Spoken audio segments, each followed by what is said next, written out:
ఇంట్లో ఖాళీగా ఉన్నప్పుడు ఏదైనా టేస్టీగా తినాలనిపించినప్పుడు ఈ పల్లీ రైస్ని ఒకసారి ట్రై చేయండి. చాలా చాలా టేస్టీగా ఉంటుంది. మిక్సీ గిన్నెలో గుప్పుడు పల్లీలను తీసుకొని మెత్తగా మిక్సీ పట్టి పక్కన పెట్టుకోవాలి.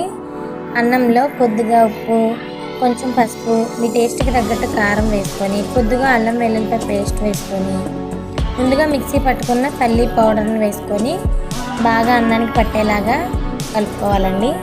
బాగా కలుపుకున్న తర్వాత ఇప్పుడు ప్యాన్ పొయ్యి మీద పెట్టుకొని కొద్దిగా ఆయిల్ వేసుకొని దాంట్లో కొద్దిగా వేరుశనగ గుళ్ళు, కొద్దిగా పచ్చెనగపప్పు, కొంచెం ఆవాలు, ఎండుమిరపకాయలు వేసుకొని మంటని లో ఫ్లేమ్లో పెట్టుకొని దోరగా వేయించుకోవాలండి.